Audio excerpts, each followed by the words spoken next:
Hello बच्चों, आज हम कक्षा 10वीं के एक्सरसाइज 13.4 का सवाल नंबर 4 को हल करेंगे। इसके पहले के सारे सवाल आपको हमारे प्लेलिस्ट में मिल जाएंगे और डिस्क्रिप्शन में भी मिल जाएंगे। तो चलिए सवाल नंबर 4 की शुरुआत करते हैं। चूंकि सवाल बहुत बड़ा है इसलिए हमने व्हाइट बोर्ड पर नहीं लिखा है। तो आज हम सवाल पढ़ रहे हैं और उम्मीद है कि आप अपने साथ बुक, पेन और कॉपी लेकर बैठे हैं। तो आप भी हमारे साथ सवाल को पढ़ेंगे और हम लोग पहले सवाल को समझेंगे, इसके बाद हम इसे हल करना शुरू करेंगे। जिसमें बोल रहा है कि धातु की एक चादर से बना एक ऊपर से खुला एक बर्तन शंकु के एक छीना के आकार का है, जिसकी ऊंचाई 16 सेंटीमीटर तथा निचले और ऊपरी सिरों की त्रिज्याएं क्रमशः 8 सेंटीमीटर और 20 सेंटीमीटर है। बोला एक छीना के आकार का कोई ऐसा, मान लीजिए एक छीना का आकार का कोई ऐसा धातु है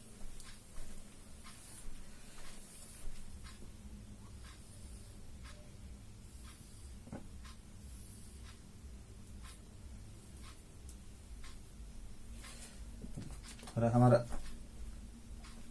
ड्राइंग गंदा सा बन गया है।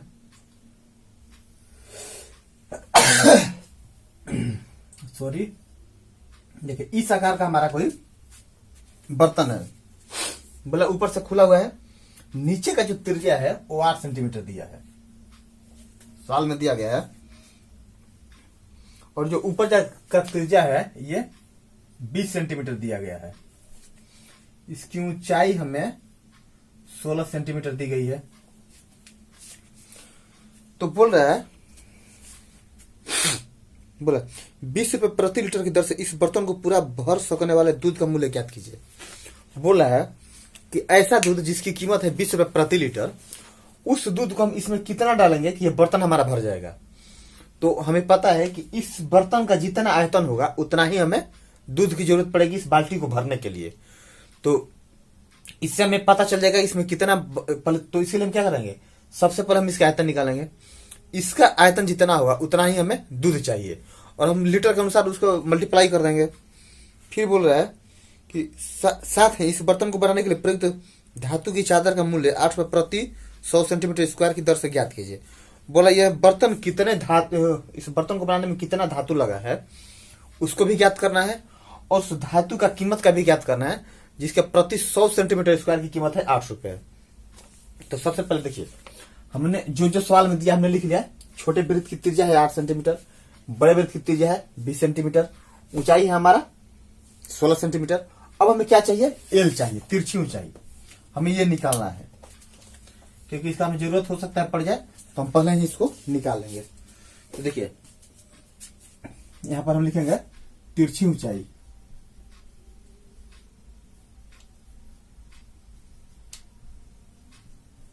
को हम लोग एल से संबोधित करते हैं और इसका फॉर्मूला होता है √h²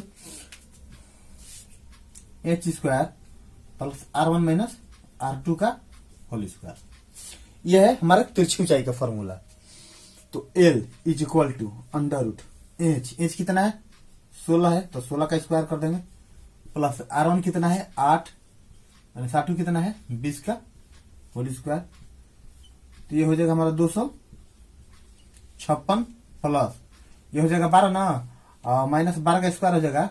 तो माइनस 12 का स्क्वायर जब हो करेंगे तो कितना आएगा 144 आएगा, क्योंकि जो माइनस का स्क्वायर क्या होता है प्लस होता है। और इसको जोड़ देंगे तो 6 4 10 5 9 10 2 1 3 1 4 400। इट मीन्स ये 20 सेंटीमीटर इसका हमारा तिरछी ऊंचाई आ गया। इसका मान कितना आ गया 20 सेंटीमीटर। तो हम क्या करेंगे, पहले देखिए जो दिया गया है हमें यहाँ पर इसको लिख ले रहे हैं। इसके बाद देखिए हमारा R1 है 8, R2 है 20, H है 16, L आ गया 20। अब हम ये मिटा दे रहे हैं, इसके बाद हम इसका आयतन निकालेंगे। तो आप इसका स्क्रीनशॉट ले लें, हम इसे रफ करेंगे। अब हम क्या करेंगे, छीना का आयतन निकालेंगे।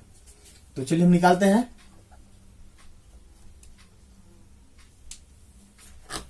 बोर्ड क्यों हिल रहा है जी। छीना का आयतन।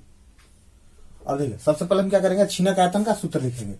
तो क्या होता है 1/3 पाई h into R1 square plus R2 square plus R1 into R2। ये होता है आयतन का फॉर्मूला।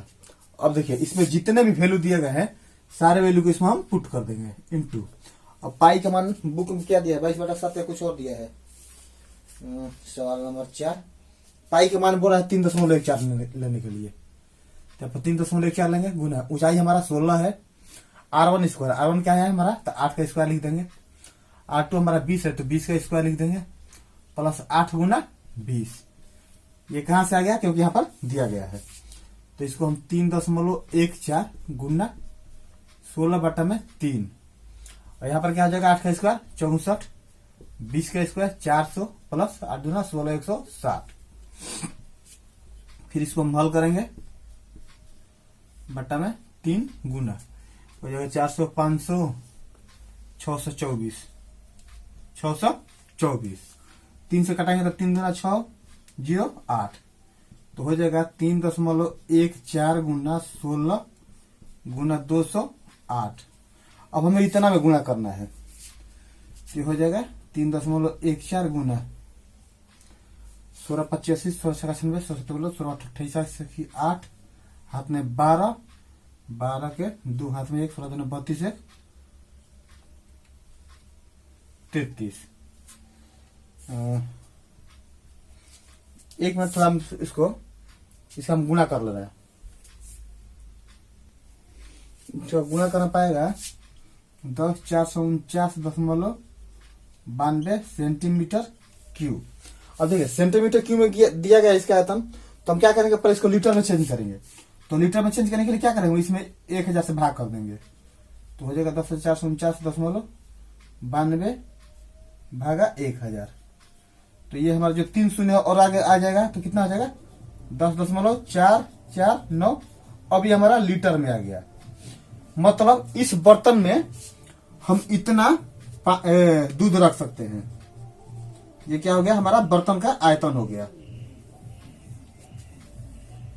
अब इसको भी क्या करेंगे हम यहाँ पर लिख लेंगे बराबर 10.449 लीटर। ये हमारा आयतन हो गया। अब हम क्या करेंगे, क्योंकि इतना इसमें दूध आ रहा है इतना लीटर, तो 1 लीटर दूध का कीमत दिया गया है, तो उससे हम इसमें मल्टीप्लाई कर देंगे तो हमें ये पता चल जाएगा कि इस बर्तन में कितने कीमत का दूध आएगा। जितना आयतन आया है, इस आयतन का मतलब क्या है कि इस बाल्टी में इतना ही दूध आ पाएगा, इससे ज्यादा नहीं आ पाएगा। तो हमें 1 लीटर दूध का कीमत दिया गया है, यहाँ पर 10.449 लीटर दूध है, तो इसमें अगर हम उतना से गुणा कर देंगे 1 लीटर दूध की कीमत से इसमें गुणा कर देंगे तो हमें ये पता चल जाएगा कि इस बाल्टी में कितने कीमत का दूध लगेगा भरने के लिए। तो चलिए आप इसका स्क्रीनशॉट ले लें, फिर हम इसको रफ करते हैं। अब हम क्या करेंगे, हमें दूध का कीमत निकालना है, तो हमें पता है बुक में दिया गया है कि चूंकि 1 लीटर दूध का कीमत कितना है 20 रुपया, तो लिखेंगे 1 लीटर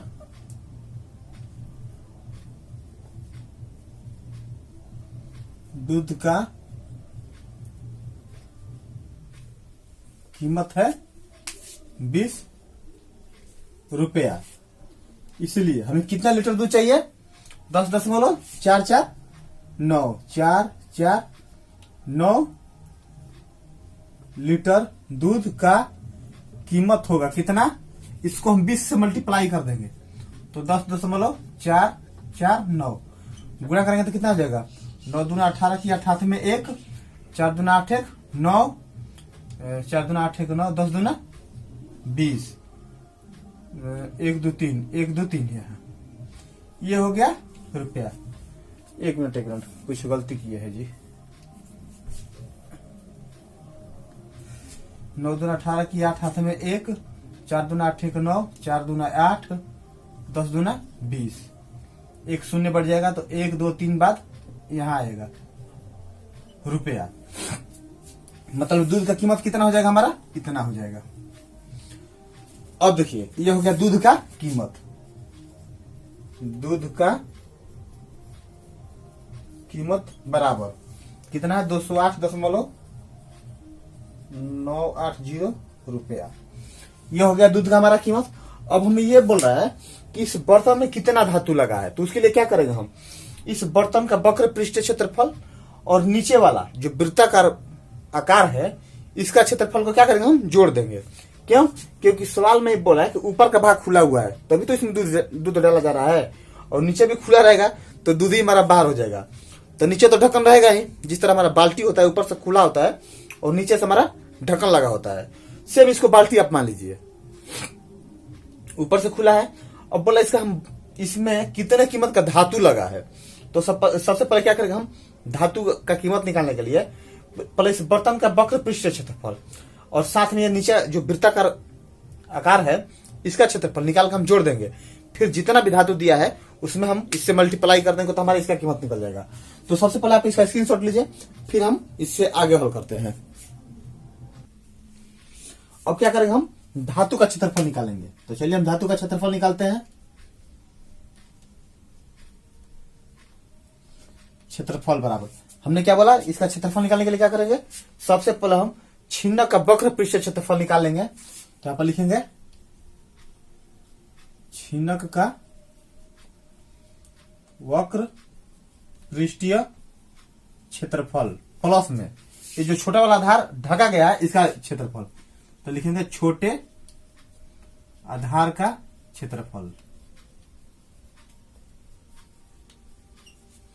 अब देखिए छिन्नक का वक्र पृष्ठीय क्षेत्रफल का सूत्र क्या होता है, pi into R1 plus R2 into L plus. अब छोटे आधार का क्षेत्रफल बोला है तो चूंकि छोटा आधार हमारा वृत्ताकार है तो यहां पर हम वृत्त के क्षेत्रफल का सूत्र यूज करेंगे। तो वृत्त के क्षेत्रफल का सूत्र क्या होता है, पाई आर स्क्वायर। और चूंकि हमने इसको R1 मारा है तो हम यहां पर R1 हो गया। पाई का मान है 3.14 बुक में दिया गया है। R1 हमारा 8 है, R2 हमारा 20 है, इंटू एल हमारा 20 ही आया है प्लस। ये काम हम थोड़ा गलती कर रहे हैं, काम कीजिए, हम यहाँ पर पाई कॉमन ले रहे हैं।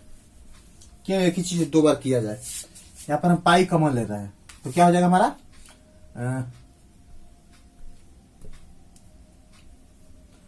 R1 plus R2 into L plus R1 square.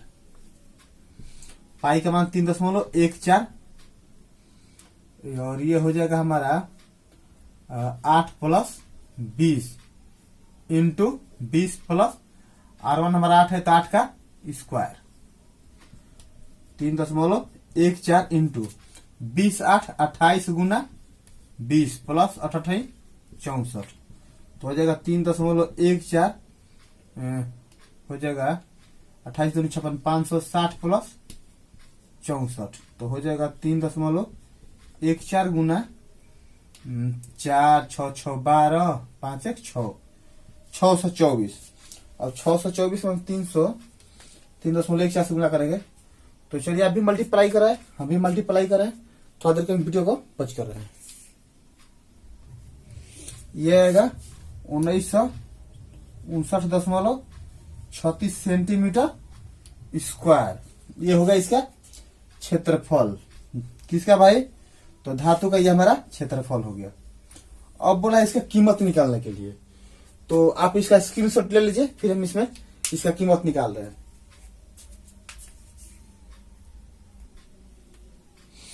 अब हमें धातु का कीमत ज्ञात करना है तो देखिए लिखेंगे चूंकि 100 सेंटीमीटर स्क्वायर धातु का खर्च बराबर कितना है, 8 रुपया। इसलिए 1 सेंटीमीटर स्क्वायर धातु का खर्च बराबर क्या हो जाएगा, 8 बटा में 100। इसलिए 1959.36 सेंटीमीटर स्क्वायर धातु का कीमत बराबर हो जाएगा 8 बटा में 100 गुना 1959.36। अब क्या करेंगे कि इसमें हम गुणा कर देंगे और गुणा करके हम 100 से भाग कर देंगे। चलिए गुणा करते हैं। 8 6 48 की 8 हाथ में 4 8 की 24 4 28 की 8 हाथ में 2 9 8 72 2 74 की 4 हाथ में 7 8 5 40 47 की 7 हाथ में 4 9 8 72 4 76 की 6 हाथ में 7 8 7 15 बटा में 100। ये हो गया हमारा धातु का। अब हम क्या करेंगे, इसमें 100 से भाग कर देंगे, चूंकि 1 2 यहाँ पर दशमलव, यहाँ पर दशमलव बैठा देंगे। अब इसमें हम क्या करेंगे कि 100 से भाग करेंगे, तो 100 से भाग करेंगे तो क्या होगा, 2 शून्य है तो 2 शून्य और आगे आ जाएगा, तो कितना हो जाएगा, इसका कीमत भाई हो जाएगा 1567, नहीं 1567 नहीं होगा, 156.7488 रुपया। ये हो जाएगा हमारा धातु का कीमत, धातु का कीमत, और यही हमारा उत्तर हो जाएगा। देखिए ये हमारा एक आंसर हो गया। ये हो गया धातु का क्षेत्रफल, धातु का क्षेत्रफल बराबर कितना है, 1959.36 सेंटीमीटर स्क्वायर। फिर से दूध का कीमत बराबर 208.980 रुपया, और बर्तन का आयतन, बर्तन का आयतन बराबर 10.449 लीटर। यही हमें सब ज्ञात करना था जो हमने ज्ञात कर दिया। और ये सारे के सारे क्या है, हमारे आंसर है। तो उम्मीद है कि ये सवाल आपको बहुत बढ़िया समझ में आया होगा। अगर ना समझ में आया होगा तो वीडियो को दोबारा देख लेना। हमने इसमें क्या किया कि सबसे पहले हमने इसका तिरछी ऊंचाई निकाला, छोटा आधार और बड़ा आधार का हमें तिरछा दिया गया है, इसके बाद हमें ऊंचाई भी दिया गया है। इसके बाद हमने क्या किया कि सबसे पहले इस बर्तन का आयतन निकाला कि इस बर्तन में कितना दूध आ सकता है। इसके बाद जब बर्तन का आयतन निकालने तो जितना बर्तन का आयतन था उतना ही हमारा दूध आएगा। तो जब दूध का कीमत हमारा एक लीटर दूध का कीमत है 20 रुपया, तो जितना बर्तन का आयतन आया था उसमें हमने 20 से मल्टीप्लाई कर दिया, तो हमें दूध का कीमत पता चल गया, इतना आया। इसके बाद हमने क्या किया, इस बर्तन का धातु का कीमत निकाला। तो धातु का कीमत निकालने के लिए हमने क्या किया, इस बर्तन का वक्र पीछे क्षेत्रफल निकाला, साथ ही साथ जो पेंदी, बाल्टी का पेंदी है, वृत्ताकार पथ का आकार का होता है, तो उसका क्षेत्रफल हमने निकाला, दोनों के क्षेत्रफल को ऐड कर दिया। इसके बाद हमने क्या किया कि जब 100 सेंटीमीटर कीमत धातु का कीमत है 8 रुपया, तो जितना भी इसका क्षेत्रफल आया था उसमें हमने 8 से मल्टीप्लाई कर दिया, तो हमारा ये आंसर आ गया। ये हमारा धातु का कीमत हो गया, ये हमारा धातु का क्षेत्रफल हो गया, दूध का कीमत हो गया, और बर्तन का आयतन हो गया। यही हमें निकालना था, हमने यही निकाला। तो उम्मीद है कि सवाल आपको समझ में आया होगा। तो आप इसका स्क्रीनशॉट ले लें। तो हो सकता है। चलिए, आज हमने सवाल नंबर 4 को हल किया। सवाल तो बहुत बड़ा है, तो हम वीडियो को ज्यादा लंबा ना करते हुए आज के लिए भी यही रोकेंगे। इस चैप्टर का जो आखिरी सवाल है वो हम आपको नेक्स्ट पार्ट में देंगे। तो उम्मीद है कि सवाल आपको समझ में आया होगा, और जब भी अपने साथ पढ़ने बैठे तो कॉपी पेन और बुक लेकर बैठे। तो आज के लिए बस इतना ही रखते हैं, नेक्स्ट टाइम आपसे मिलते हैं, तब तक के लिए धन्यवाद।